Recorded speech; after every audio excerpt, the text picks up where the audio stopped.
shall come to order. Okay, welcome everybody to the St Andrews Union Debating Society, the oldest and some might say finest of its kind. Yeah. Thank you all very much for joining us. I apologise, we are running a little bit behind schedule, so this is going to be a bit of a speedy announcement this evening, or you're going to get pretty much right to the debate. So the motion that stands before the House this evening is that this House supports putting boots on Mars. It's my pleasure to introduce to you some wonderful speakers that have come, some of them from a very long way. So on the proposition, we have Dr. Stewart Gault and Iain Lynn. And on the opposition, sorry, we have, unless there's been some kind of drastic change, on the opposition, we have Nigel Mason and Matjaz Vidmar as well. So. Before we begin tonight's debate, however, I would like to invite our Clerk of the House to read last week's minutes in the style of Gru from Despicable Me. Minions! Tonight we steal Mars! Point. Lewis is the last person that I would trust with a minion army. There seems to be some disagreement in the House. We shall have to take a vote by oral acclamation. All those in favour of taking the minutes as read, say aye. Aye. All those against, nay? No. It seems rather close. I shall have to consult with my sergeant. Matilda? Aye. Oh, what a shame. The minutes are taken as read. Aye. Fight me. Right, so without further ado, I would like to invite the first proposition speaker to begin tonight's debate. Hear, hear.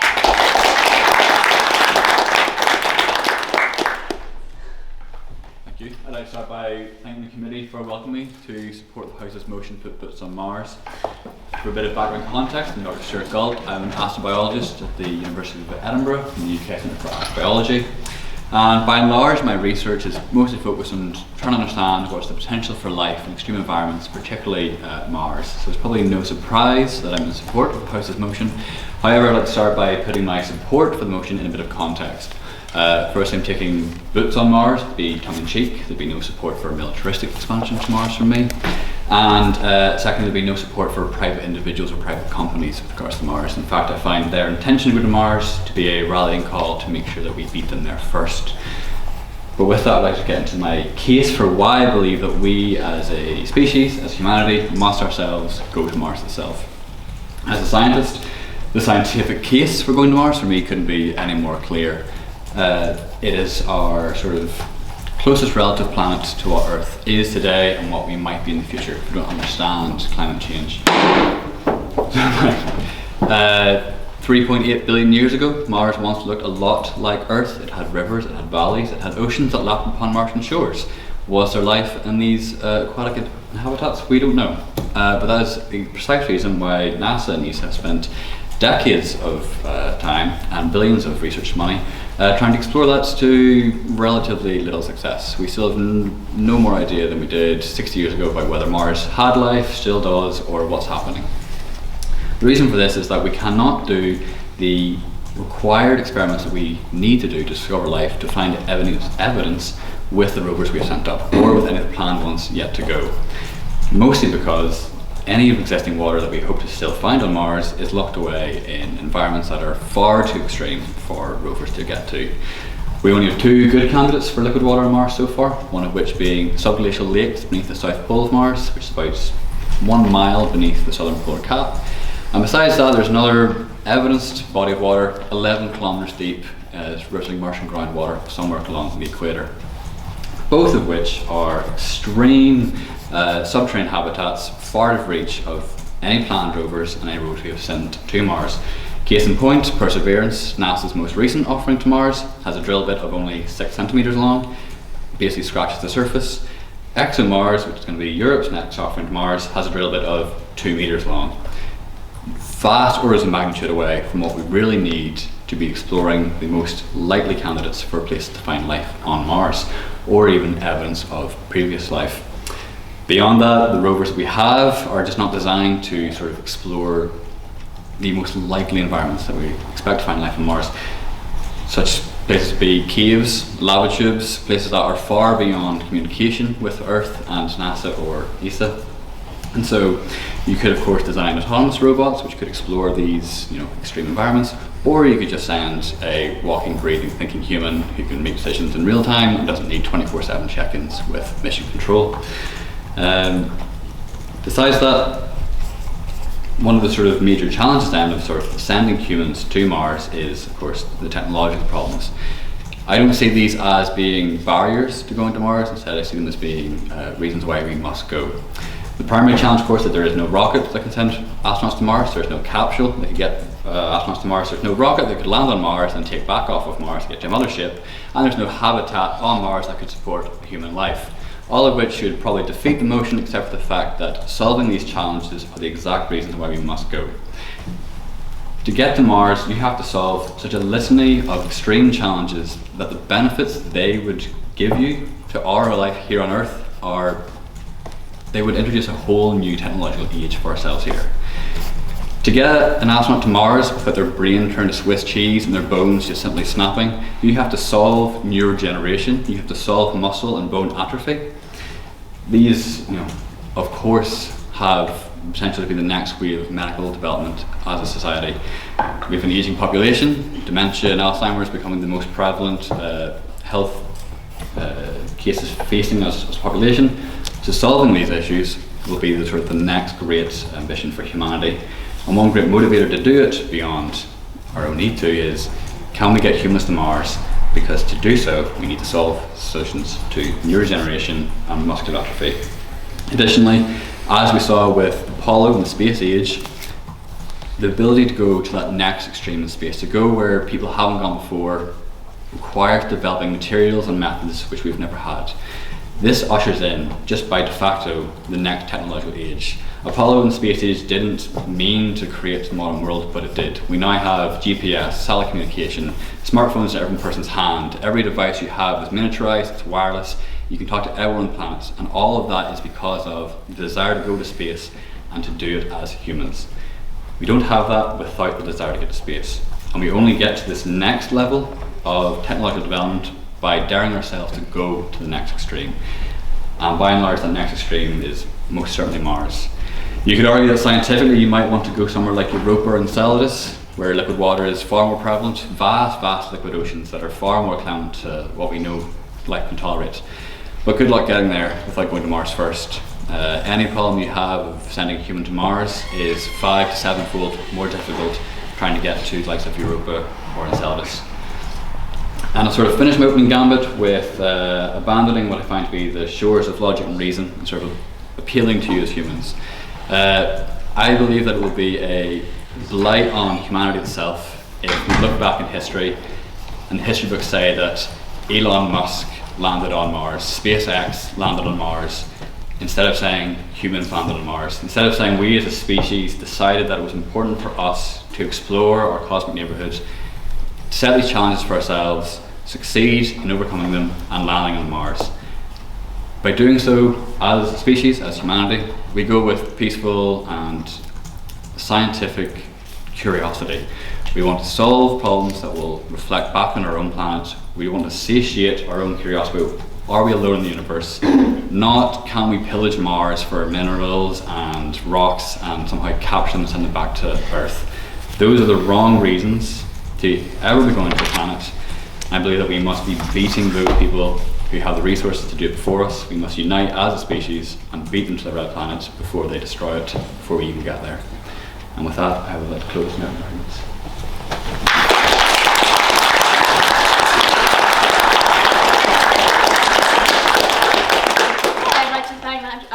Thanks Stewart for that fine speech, and now across the table and welcome Nigel to continue the debate and the first speaker from opposition. Hear, hear.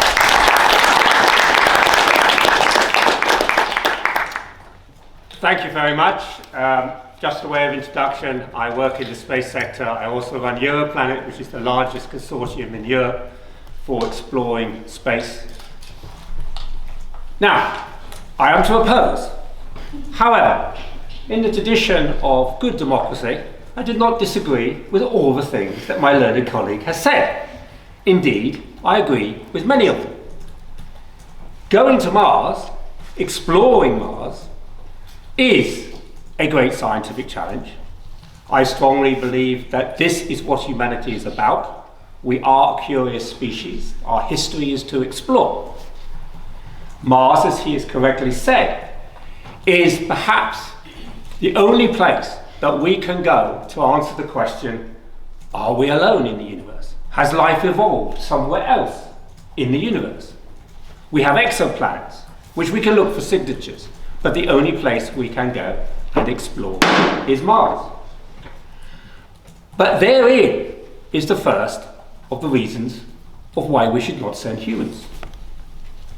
Because humans contaminate. There is no way that we can take human beings to Mars without bringing stuff with us. When the astronauts went to the moon, they collected rocks, but they left behind 96 bags of poo. So we know that in that sterile environment on the moon, that we have contaminated it.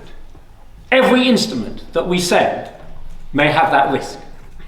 You can try, and a lot of work goes into decontaminating things to Mars. I worked at the Open University. Some of you might remember the Beagle mission. The Beagle mission was a wonderful mission put together literally in a garage on the Open University car park by Colin Pillager. But they had to really work hard to make sure that that instrument had no bugs to go with it to land on the surface. You cannot decontaminate a human being. We are full of those bacteria. And as soon as you step foot on the moon, you are going to contaminate. And once you have done that, there's no going back. If there is life there, or there was extant life there, you can never go back and say, oh, maybe that life was before we landed, because it will be there all the time. So from a science point of view, yes to exploring Mars, but not with a human being, because it would destroy the science that you want to do. Yes, use robots. The argument was, okay, humans can do it better than robots. I don't think in the next 10 or 50 years you will find that is the case. Robots will get more and more sophisticated, we will have AI, we will have machine learning. And would you prefer to have a robot going down into a lava tube or a cave than the human? Because the risk to the human would be great. And that brings in my second objection to sending humans. Is there are ethical reasons about human beings in space. Many of the technology, which my learned colleagues suggested we could do, absolutely. We are going to do that, but we're going to do it on the moon. We are going to send people to the moon. We are going to build habitats on the moon. We are even exploring how to grow crops on the moon. All those technology developments for humans in space can be done on the moon. In a much safer environment, we can get them back. To go to Mars will take 3 years. Once they've gone, there is no recall. So if you follow your Apollo 13, if something goes wrong, that crew is doomed. Space is in a terribly risky environmental environment. It's full of radiation. We have no way of knowing at this stage, if we send somebody on a 3-year mission, how they will survive the radiation and the radiation flares. So for many of the crews, it may well be a one-way ticket. Is that ethically correct? That you basically say to people, for the sake of just being the first person to go, you're going to die? I don't think it is. Not when there's an alternative. And the alternative is robots. So I don't think we have an argument to say, other than because we want to say, okay, we were the first, we go there, and everything else. It's not morally right to do that. I mean, how many other things do you want to do in life where you say to people, make the sacrifice? For what? When there's an alternative. I don't think that's morally pure. So from an ethical point of view, sending people to Mars, I don't think it holds up. And the third reason why I do not believe, particularly now, we can commit ourselves to a human spaceflight to Mars is cost. The cost is estimated for sending a human mission to Mars between $200 and $500 million. The cost of the latest robotic rover, billion dollars. The cost of the EXA program, the ESA program, is 2.7 billion. So we're talking about a factor of 100. Now, we have many problems in the world today. How can we justify to people around the world that we are going to spend that kind of money when we have climate change, we have health issues, etc.? Again, as a scientist, I may think that's great, but I have to live in the real world. We have to live in a world where people are going to ask, why are you spending this? Again, when there's an alternative. And even if you wanted to say, we want to go there, what you're saying is, but I don't want Elon Musk. So who's going to build these rockets? The whole strategy for space in the future is public-private engagement. There is no way that governments today are really going to commit to that. Or if they did, there's only two countries in the world that could do it: the United States or China. Now, I believe in democracy, and I believe that space is open to all of us.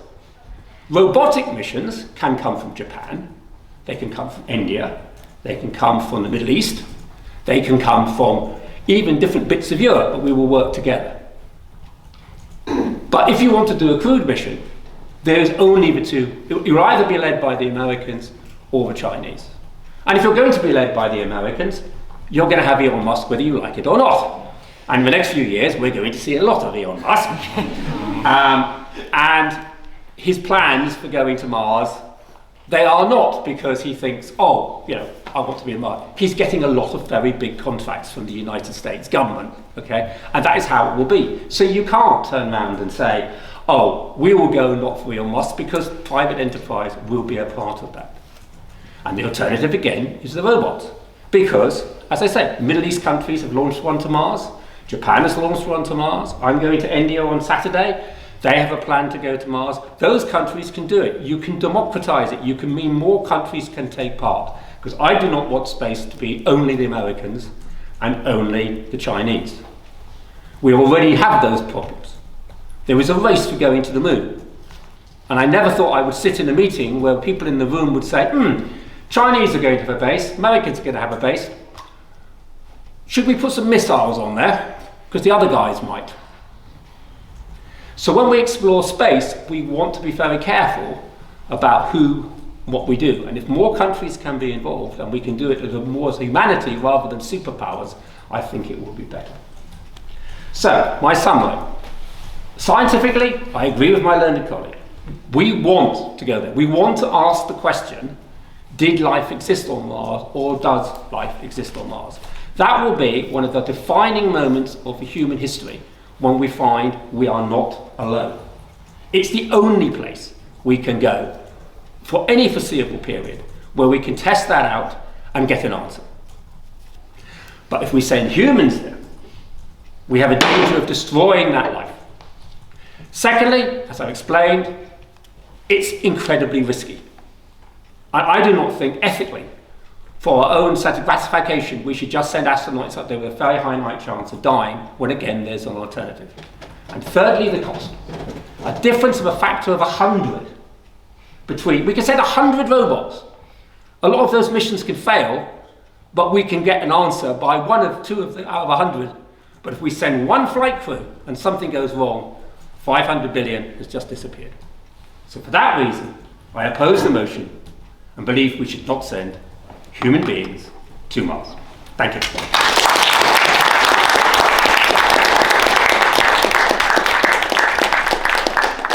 I'd like to thank Nigel for that fine speech, and now cross the table once again and welcome Iain to continue the debate for the side proposition. Hear, hear.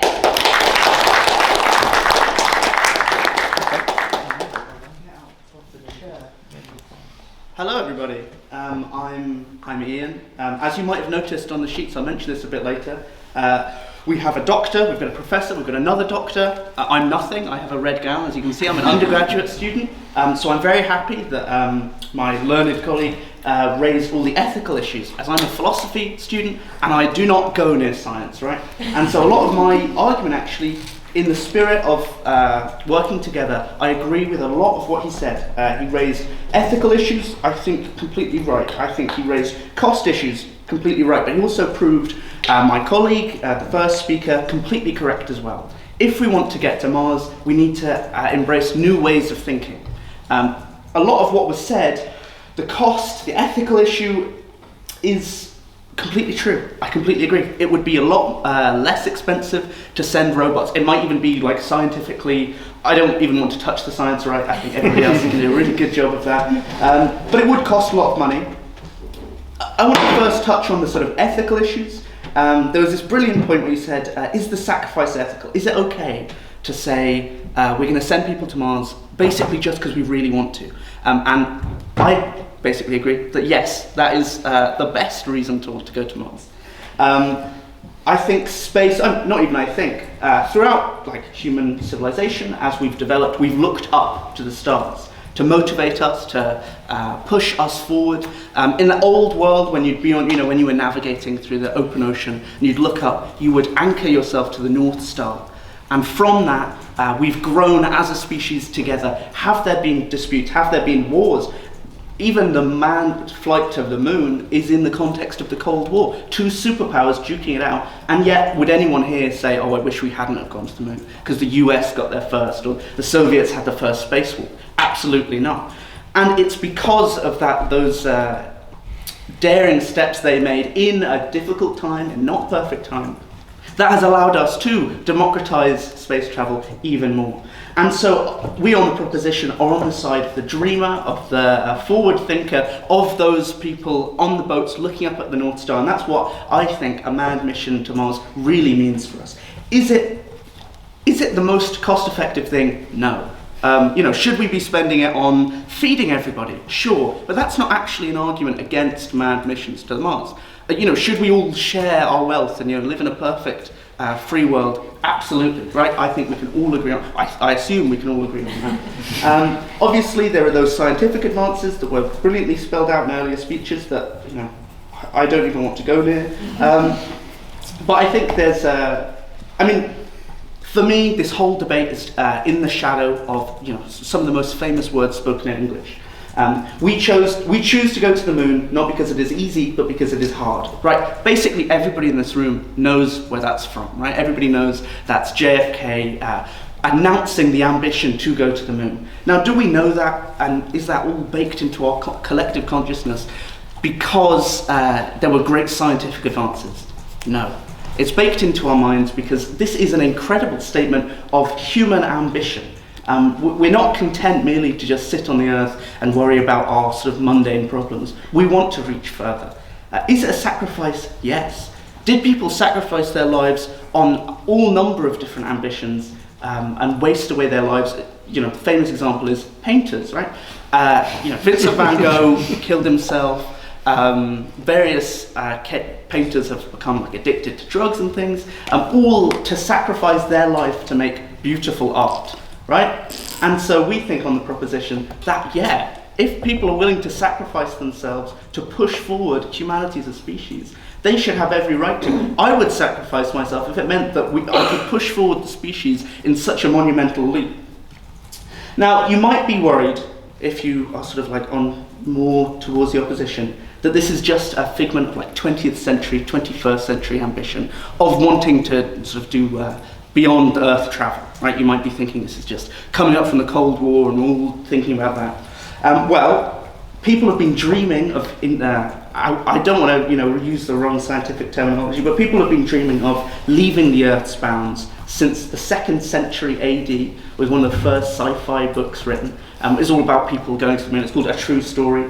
And so this has been a desire of humanity, not just to guide ourselves by the stars, but to go out and touch them, right? So there was the point raised that we could just go to the moon and, we could sort of do all the scientific advances we want on the moon. Well, we sort of disagree with that because obviously if that were true, then, if we weren't going to leap forward in our scientific understanding by going to Mars, then there wouldn't be all these issues, right? If we could do everything we wanted to on the moon, we would have done them right already, I assume. And there is also this idea that by pointing towards some future place, some place that isn't Earth, pointing towards Mars, it might allow us as a human species to get closer together. There's this worry of private individuals doing it for personal gain, and we completely agree that's terrible, we don't want that. There was a figment of the opposition's argument that said all about how private-public partnership is sort of inevitable, and that's just what it's going to look like. And there was a lot of claims about this is what the world is going to look like. Well, we disagree on the proposition. We think that's why this is so important, because if we don't push to put boots on Mars, then we will be stuck in the world that we live in. We on the proposition want a world where we can dream, where we can push forward. I think the proposition is embracing the best of us, of really what it means to be human. And so if you disagree with that, if you want to keep accept the status quo and accept the world as it is, I recommend you vote for the opposition. But if you don't want to deny the best of us, our best qualities, if you want to strive and push forward, I would say vote for the proposition. Thank you very much.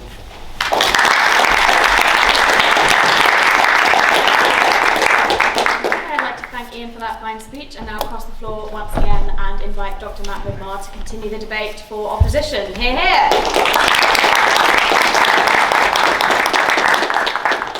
Thank you, and again, thank you for the invitation to speak here tonight.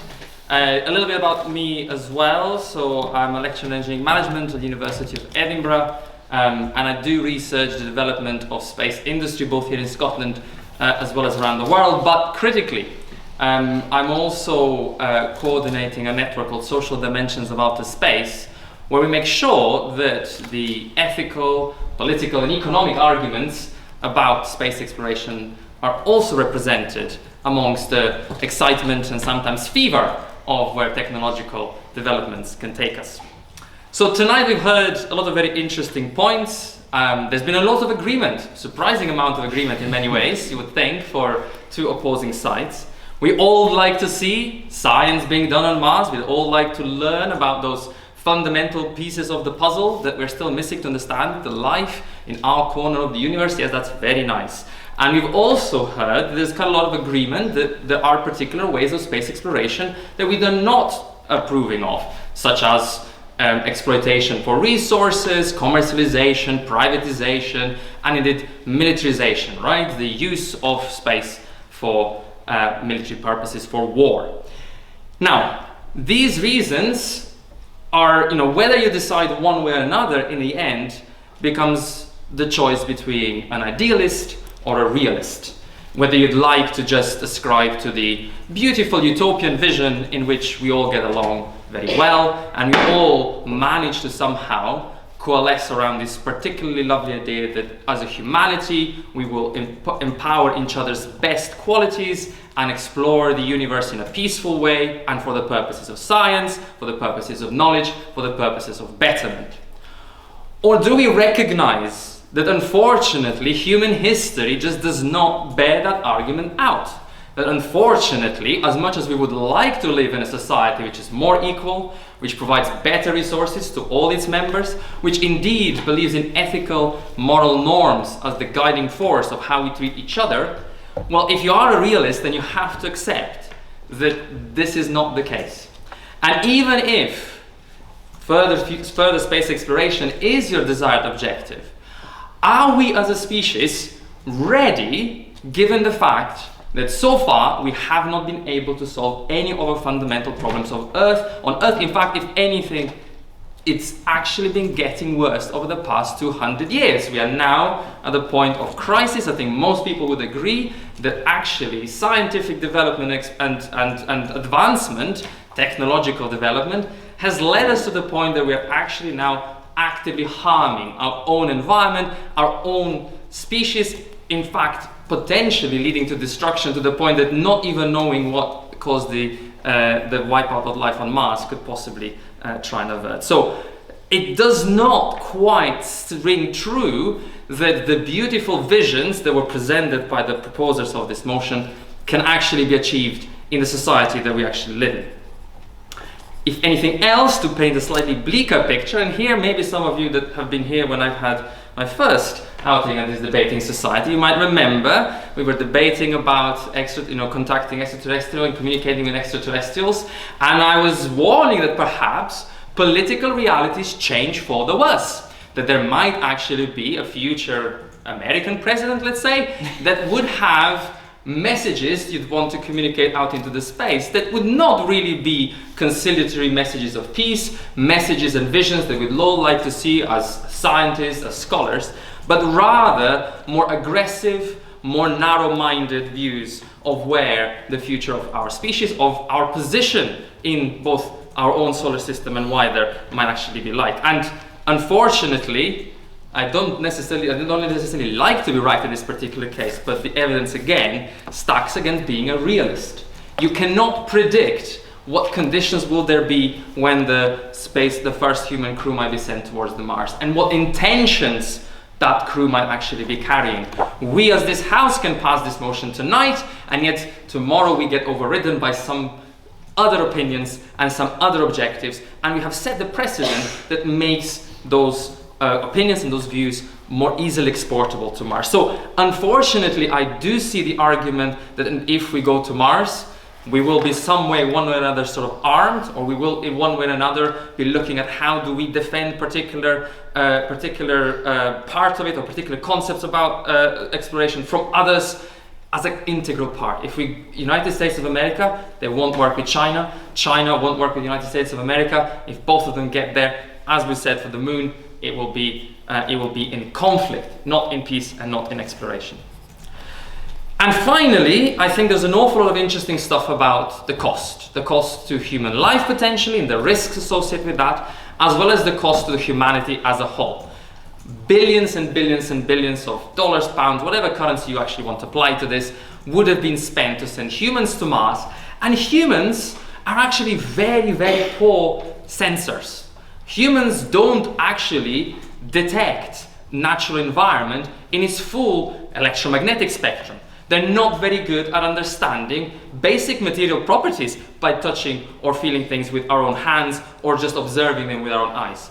Sensors on robotic missions is actually what we use here on Earth to do exploration, not just in places where it's difficult for humans to go, but in most places where we want to have as accurate and detailed information as possible. So even if you accept that for whatever reasons humans are better able to navigate Martian terrain, they're not actually able to do all that much when they get right at the point. What they'll do is they'll bring all of the robotic tools with them. The only thing is, we'll be able to navigate Martian surface better. Well, we in Edinburgh are part of the program that's training the NASA Valkyrie rover. It can walk, okay? It can walk, it can climb, it can dig, it can do all sorts of things, and it is only getting better. And by the time we are ready with the technology to actually launch the next large space mission to Mars, that robot can do almost anything that a human can, and autonomously. You don't have to communicate it, you don't have to control it, and it knows exactly what scientific objectives you can actually go and try and achieve. So there is this relatively clear choice for me. Are you an idealist? Are you about this dream of, yes, very beautiful, very nice in a book, very nice in a novel, very nice in moral arguments we can make in debating societies, but not quite grounded in reality? These arguments that somehow humanity will be more united by this mission to Mars does not bear truth. Moon exploration and the lunar missions have not ended the Cold War, have not brought world peace together. In fact, if anything, years and years of suffering, of conflict, of various kinds of proxy wars, all sorts of things, were the product of the technology that was built for lunar exploration. Mentions of GPS. Well, GPS, that's a military technology. It was developed, of course, through space, but it was developed for military purposes first. And whilst now we might say that we're reaping the benefits of that stuff, well, so can you say for cannonballs and guns and all sorts of other things. But the suffering that happened at the time was also very real. So, if anything, I think the humanity is not more united by space exploration, but unfortunately disunited. And yes, it is nice to dream big. It's a pleasant feeling to think about potential futures in which everything is somewhat better. But to sort of paraphrase a relatively famous quote by now, when your house is on fire, actually, it's time to wake up. Thank you very much.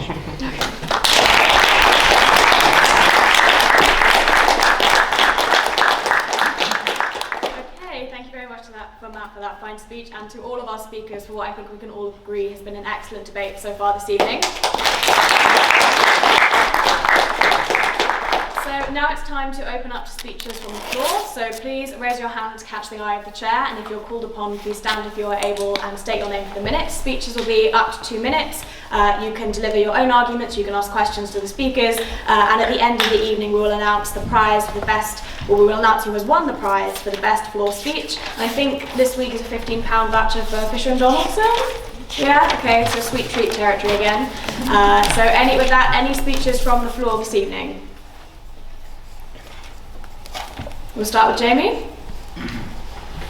I'd like to address, first of all, thank you very much to both sides of the House for what's been a wonderful debate so far. I'd like to address something that has not been regarded very highly, if at all, in this debate today, which is humanity's existential question. I think the proposition has an opportunity to take this debate in a landslide, because you can address the fact that there is even the smallest chance that humanity could be wiped out and life here on Earth could be wiped out. Then is it not our moral obligation and duty to put boots on Mars and if not beyond? Thank you very much. Okay, thank you to Jamie. Any other speeches from the floor? Alex? Yeah, well, this is an opportunity for the opposition to win in a landslide. And much like Iain, I'm not going to touch the science because surprise for a St. Andrews student, I'm an IR student. So I will bring in the international relations side of it. And as Professor Mason did say, there have been meetings where countries have said, aha, let's put a base on Mars, the moon, and whilst we're at it, let's put a couple of missiles in it, just in case, right? So as soon as you do that, as soon as you start having these discussions, and to make the case even worse, as soon as you absolutely democratize this among states, so you give many more states the opportunity to get into space travel and space exploration, you open up a huge, and I promise you it will be unending, negotiation between state governments and private actors that on how to regulate space and on which principles are we going to agree or not agree. There have been some treaties, but it's small beer because we've only realistically been able to make it, especially with humans, up to the moon. You think that COP, and for those of you who have been watching the COP29, my commiserations, if you think that we cannot handle an international dialogue and negotiation on climate change, wait till you see what happens when we try to negotiate space exploration. A COP, or whatever on earth we're going to call it, for space is going to be 10 times the ineffective and dramatic body that will be any COP summit. So quite frankly, the international relations do not allow to put boots on Mars. It's going to be a catastrophe for the security of the world. Thank you.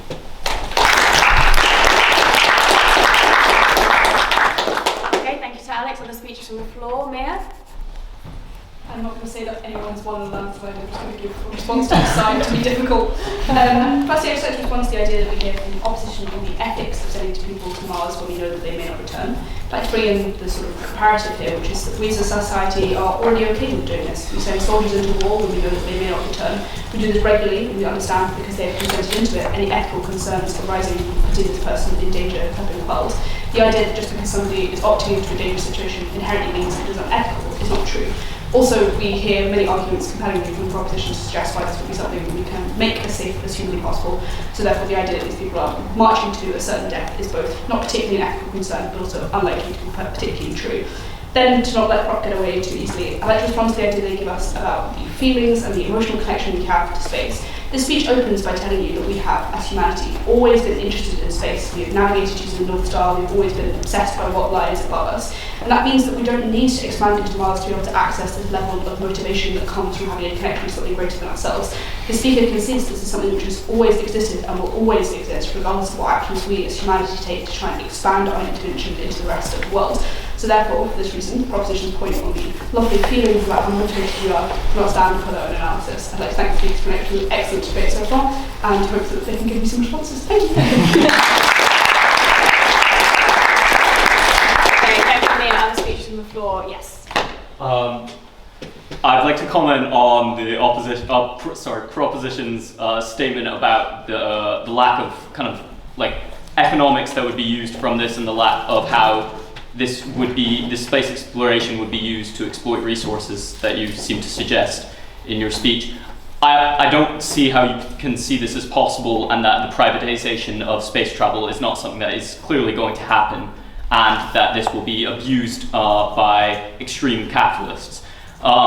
You talked about the exploration that happened in the kind of dawn of exploration of Earth in humanity, and do you not concede that that was part of a capitalist venture to expand, take resources, and then the colonialization that happened out of this, which was generally not very good for the land there or any form of life that was there? Thank you.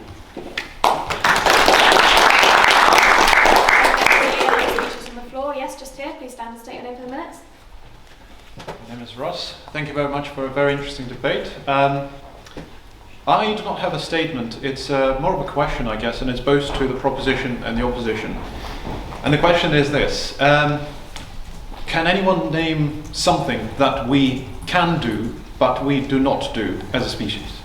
So we are debating the ethics, the sort of realities of space exploration, but the reality is that we cannot practically do it right now. It's too expensive, it's too uncertain. The question that we should ask is, once we can do it, is there any eventuality where we do not do it? Because human history shows that as soon as we acquire the capability to do something, we normally do it, and only afterwards do we think about the consequences and whether we should have done it or not. Thank you.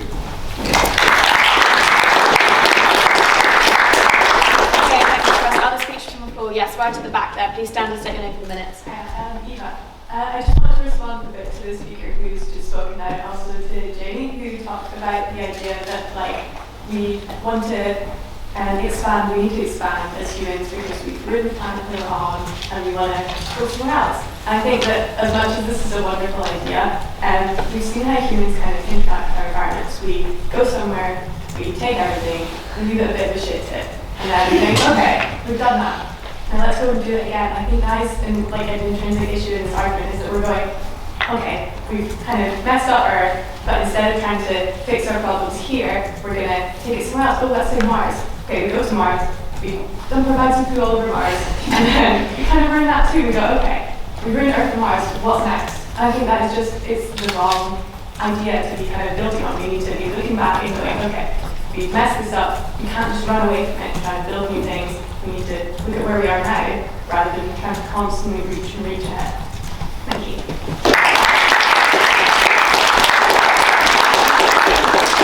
Thank you very much. Any other speakers from the floor? Yes, just here. Please stand and state your name for the minutes. Hello, I'm Andreas. I have a question for both the proposition and opposition. Is that do you think there's room perhaps for compromise? So perhaps we should not be aiming to put humans on Mars anytime soon, but nonetheless, sometime in the future, when it's much more, when we've sent these robots to Mars, we've established bases on the moon, we have much better technology. Would you allow that perhaps maybe 100, even 200 years from now, it could be something that we could look into that could be a good idea? Thank you.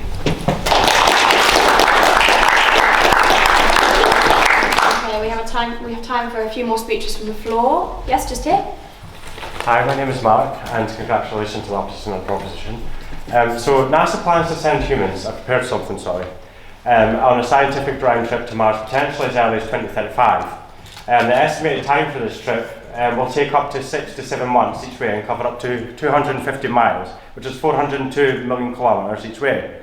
The problem with this journey is the implication, as we said, is extreme costs. However, private companies are taking on a heavy burden of these costs, such as SpaceX, owned by Elon Musk, may I say anymore. And this expedition and future expeditions requires a long-term commitment. On July 25th, Senator Ted Cruz, who is the chair of the Subcommittee on Science and Competitiveness, said, I quote, if American boots are to be the first to set foot on the surface, it will define a new Generation Mars. However, does planet Mars and Earth need another American expansion of its current empire? I am for putting boots on Mars once the issues on Earth have been resolved first, whereas to have peaceful exploration between nations. A Star Trek scenario is much preferred, where we would have a one Earth united with all peoples in agreement. I quote industry representative on the committee of the Senate, Peggy Whitten, we have to have a vision that lasts more than one administration. The global situation on Earth has never been so uncertain since the Second World War that we will have to face for the next 4 years. Global maps will change, lives will be different, and we'll have to wait and see if we on Earth will be in a situation to take this project to its full fruition. Yes, it will be an advance in science in the solar system, and potentially one day might save the human race again. I must go back to my original point. All these challenging tasks mean NASA cannot do it alone. It needs to find a way to bring other countries as well as private companies into the mix. I quote Chris Carberry, head of Explore Mars. Please make it sound like a government is actually building all the hardware. People make it sound like the government is actually building all the hardware, but actually they're not. There are 3 main countries competing to get to the Martian surface: the US, China, and United Arab Emirates, as well as 7 private companies.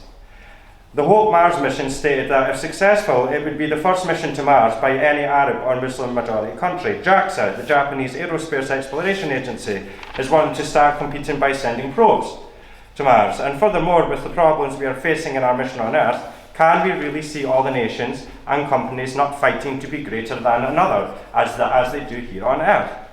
I do not think that we as a human species have evolved enough morally to cooperate amongst ourselves to yet work collectively together to sustain equality and diversity for all as one species. We as a species are already destroying. Thank you. From the floor. Let's go Ariel and then Flynn. Right, if you thought Iain, a philosophy student, was bad, I'm a theologian. So it all goes downhill from here. But I would kind of like to go back to kind of the responsibility when it comes to Earth. In what way, except for advancing scientific knowledge, does expansion to Mars benefit humanity as we know it now and what we understand to be happening here on our planet? In what way will it help us fix and combat climate issues or variations in our planet or our own relationship with mineralization, etc., etc.? What concerns do we have to make about disease? The fact that we may pollute a planet doesn't mean there's no risk of anything coming back. I'm not necessarily torn between sides. As a theologian, I'm kind of bound to be an idealist of some sort. But I'm also bound to be a realist because we have to consider what is our given responsibility, which is this planet. So what I'd like to ask both sides is frame it to me how either not going to Mars or going to Mars is going to benefit us more than the health issues that proposition brought up. Thank you. Okay, thank you to Ariel. Flynn? I remember watching a BBC programme that I believe was from about the 1970s, and it said that, in conclusion, it was not a matter of if we would get to Mars before the millennium, but who. And I think this kind of leads into a comparative that neither side has made at length in this debate, which I think could be quite useful, which is to think of the Mars as like the moon plus. Like, a lot of opposition's arguments, I feel, could have been applied to going to the moon, and yet how many people in this house would say, yeah, we shouldn't have gone to the moon because there was the Vietnam War, or we shouldn't have gone to the moon because, you know, typhoid was still a problem back in the 60s. And then on the counterpoint to that, how many of the proposition arguments could be applied without going to Mars, but instead just setting up a sort of permanent base on the moon instead? How many of those technological advances are essentially the same thing? So yeah, that's the point. Okay, thank you to Flynn. We do have time for just one more floor speech if anybody's dying to give one this evening. Yes, just here. Please stand and state your name for the minutes. My name is Edward. So both sides are talking about privatization of space travel. And one of the biggest players here is, of course, Elon Musk and SpaceX. Now, I'm not a big fan of Elon Musk, but he does have the resources to go to space. He's very rich, so is SpaceX. Would it be so bad for SpaceX to go to Mars first? Even though they might go there and might try and stick some land, I don't think it's a big issue that they're trying to militarize it. They couldn't really move missiles there. If they could move missiles there, they're not really going to fire missiles from Mars to Earth.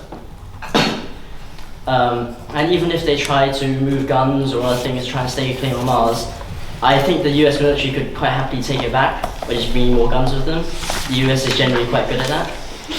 So, in conclusion, is it really a bad thing if we let private companies go first with them being more efficient than government in terms of how fast they develop, how fast they innovate in space technologies? Thank you.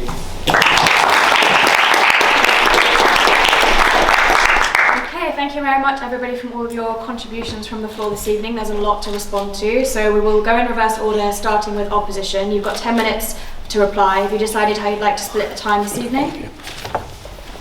So 5 and 5, or someone? Yeah, we'll do 5 and 5. Wonderful. Okay.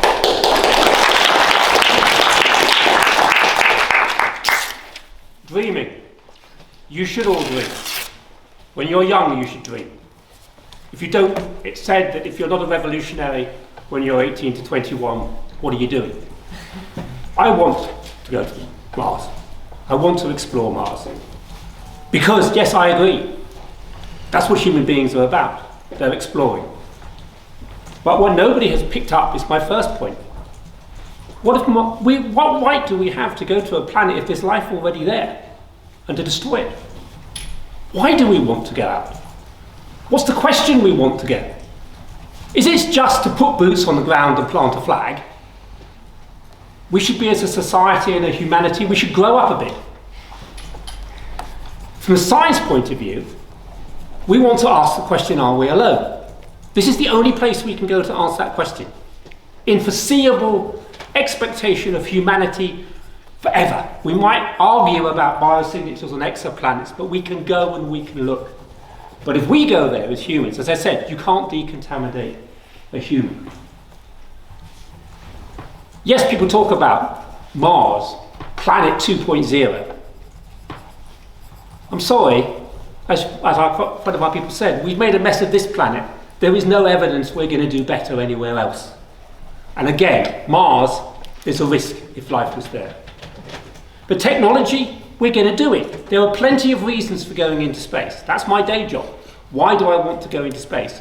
We can do things in space we can't do on Earth because of the gravity of food. We can make drugs in space, antibiotic drugs, which we can fashion, we can make them in space, we can bring them back to Earth, we can solve some of the really big problems by doing that. But we don't have to go to Mars. We can do it in a space station and we can do it on the moon. The moon is sterile. We know we're okay. We're not messing it up. Somebody asked, okay, if in the future we wait 100 and 200 years, will it be any better? Should we go in 100 to 200 years? The argument about contamination will not go away. If in 100 and 200 years we come to the conclusion that Mars is just as sterile as the moon, then maybe I would argue. But the moon I can get to in 3 days. I don't have to take 7 months. I don't have to have a journey of 3 years. I don't have to spend 200 billion. I can spend 2 billion. And I can therefore mean that a lot of other people can go. It means a lot of states can go, other than the United States and China.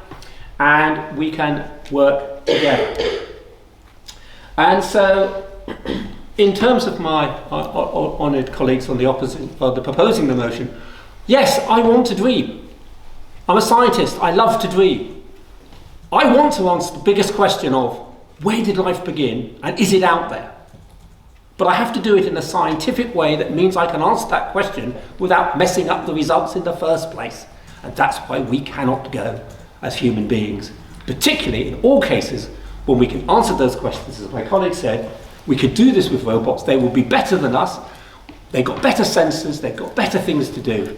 So we can answer the questions. We can dream big. We can answer the questions that we've been thinking as a human species since probably the first time that we could communicate with each other, but not by sending people to Mars. We can do it in other ways. My colleague will follow.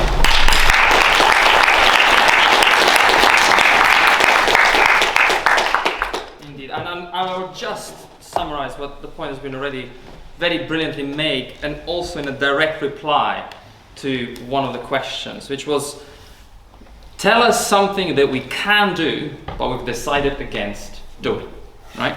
Because that scientific argument, right? Because it's impossible to put a human on Mars without forward contaminating Mars, should we just make a decision that is scientifically not something we should do?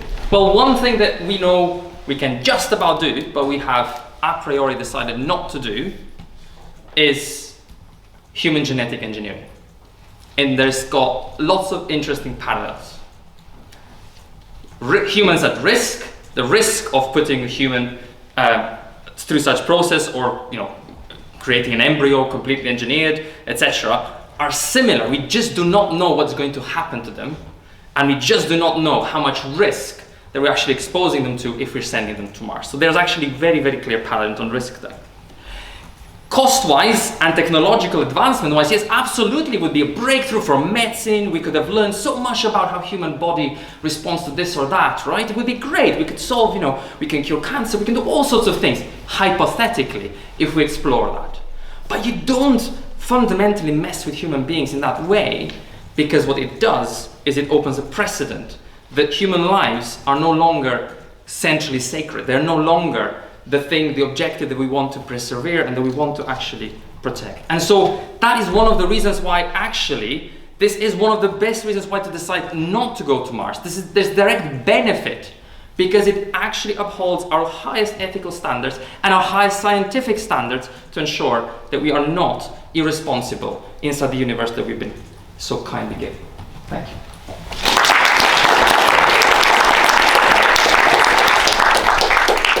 Thank you very much to our opposition speaker this evening. Now it's time to cross back to the proposition. Have you decided how you'll be spending your time this evening? 5-5. 5-5? Wonderful. Okay.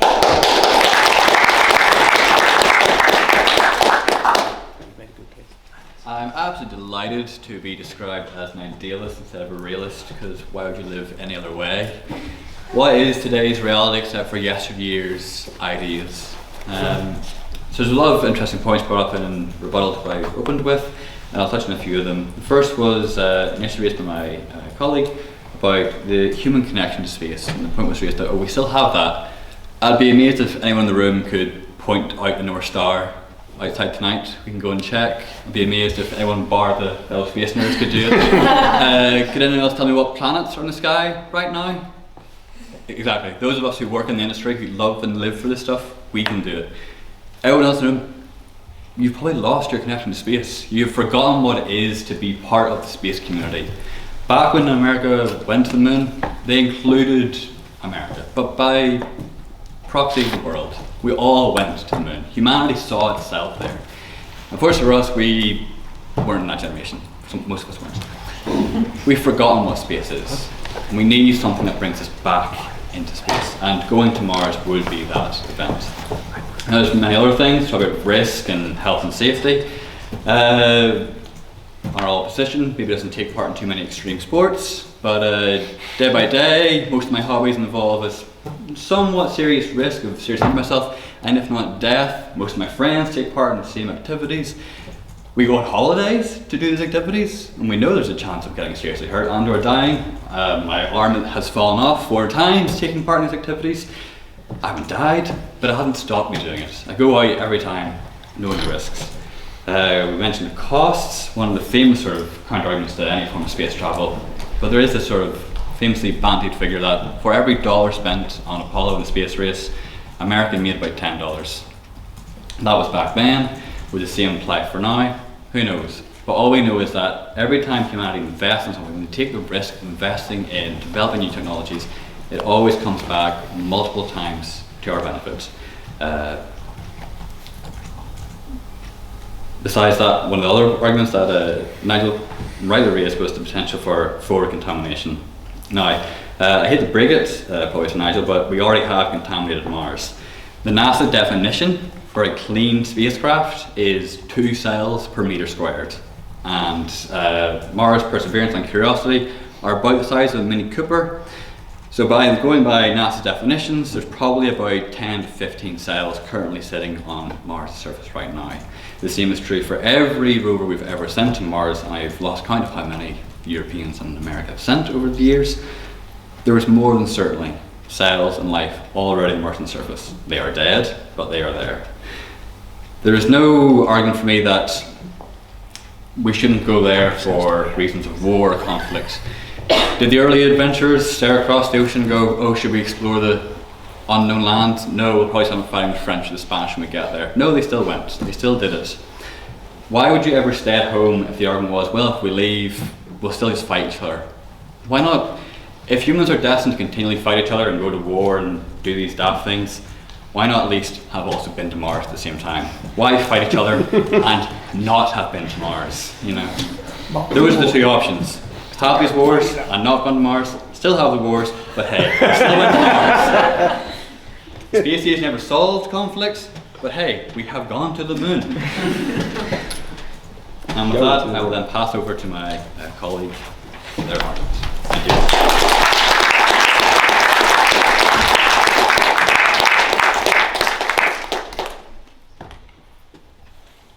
I mean, to repeat that final point again, there was this discussion, this sort of framing of like idealist versus realist, and we're idealists over here and we don't understand anything. I mean, I don't understand that much, but you know, that's besides the point. So, and this strange sort of point has been made that actually the other side are realists and they really see how the world is.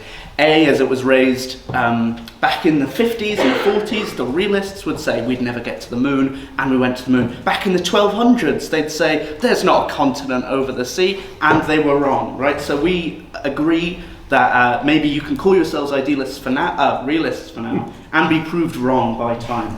There's also a question of like, what's more naive? To believe in ideals and believe in things worth working towards, or believe that we can solve all conflict in the world and then we can go to Mars. As my colleague rightly pointed out, would you rather be going to war and have been to Mars, or just go to war without having been to Mars? Right? I think is this where the debate comes down to? I think so. I think there's also this point of on militarization. You can have 2 points. So it was raised that in meetings they talk about putting military bases on the moon. As a show of hands, does anybody know how many military bases are currently on the moon? 0, right? We've been to the moon for decades now. Well, I mean, there has been space travel for a short while, right? If there is this really big urge that they're about to militarize everything, either that's going to happen when we have these like manned settlements on the moon. Also, I would much rather a military base 3 years away on a different planet than a military base on the moon next to where I live. There's also a point that even if we have these military bases, we're going to have a group of people who are completely isolated from the Earth with military goods at their disposal. Thank you very much. Now, I don't have to be a historian to tell you, when you do that, usually that place becomes independent, or it stops allying with wherever they were from before. You know, an email from the USA, it's not going to really have the same impact as people with the guns on Mars. That's not what we're proposing either. We do believe in this like, intelligent, scientific push forward. There was a question of, what does this do for us? What does this get us if we go to Mars?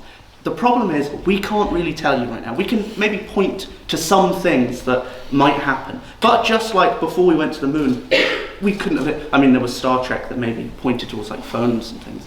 But we couldn't really figure out what was going to happen. We didn't know about GPS, we didn't know about any of the litany of things that we've discovered.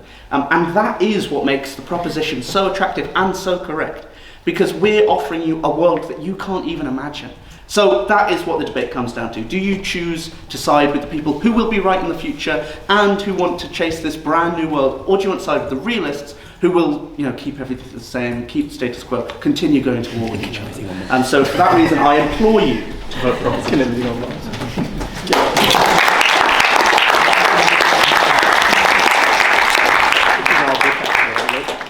Thank you very much to Iain and to all of our speakers for what has been a very fine debate this evening. Now it is time to call the House to vote. So if you side with the proposition, i.e. you believe that we should support putting boots on Mars, please raise your hands now.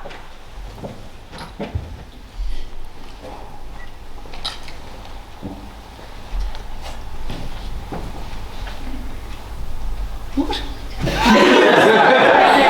Nice and high, sorry.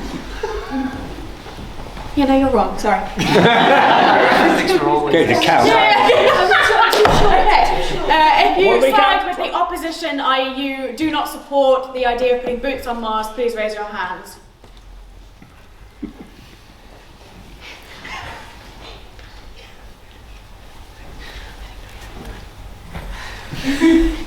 Oh yeah, great. Okay. Any abstentions? Liberals. Okay. We still have to count you. Right. Okay, that's... Yeah? Okay, that's good. Okay, interesting. Thank you very much. So, before we announce who has won the debate this evening, we have to announce the winner of the Best Floor Speech Prize. This evening we have decided that the best floor speech was this lady at the back here. I'm so sorry I've forgotten your name, but congratulations.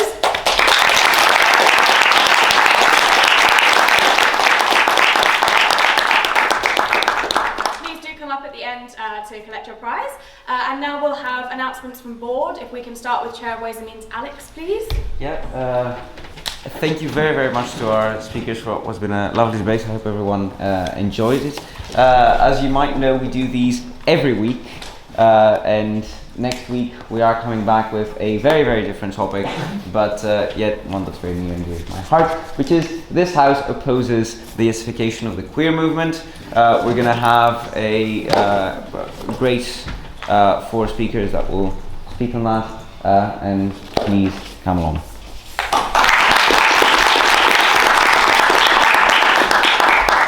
Okay, thank you very much. Neither Chair of Chief Whip is aware, I've just realised, so Abby, would you mind doing announcements? Why not? Thank you. I'm not the head of competitive debate, so I can't be known as Alex's better looking counterpart or whatever. But, I do a lot of competitive debating here, so if you liked what you saw from the speakers, from the floor speeches or anything like that, and you want to give it a go yourself, we do training every Wednesday in the top floor of the Union, large rehearsal room 2 till 5. Little presentation, you get a chance to speak, judge, observe, whatever, it's up to you. It's a load of fun, complete beginners are welcome, so please come along. Thank you. Okay, wonderful. And then Stewart, Ariel? Hello, I hope everyone in this room is ready to ball on Saturday. We've finally come to 1794 ball, the bane of my existence, and I can't wait to have you all there. There'll be plenty of cocktails, and if you somehow foolishly missed out on all our wonderful advertising, you have 30 minutes to buy a ticket when they're gone. So hurry along, get those, get your wristbands, and come dance with us. It'll be a great time. And if you're not really into that mood, or you just want to keep talking this evening, luckily we'll be going to the Union after this to Beacon Bar, and speakers are welcome as well to have further discussions about space, and I'll, try to insert some theology here and there. Come along, and thank you so much. Wonderful, thank you very much to board. Just to echo what Ariel said, we do have our ball on Saturday. We have 30 minutes left to buy a ticket. You can buy a ticket on the Union website. They're £35, and that includes all your, magician, tarot reader, Cayley band, all the rest of it. You'll be in very good company if you do decide to join us. So thank you very much to all of our speakers this evening, and I think we do have to give a special mention to Iain as well, who had a pretty difficult task of it, very learned colleagues that he's speaking with, and he did agree to jump in at the last moment.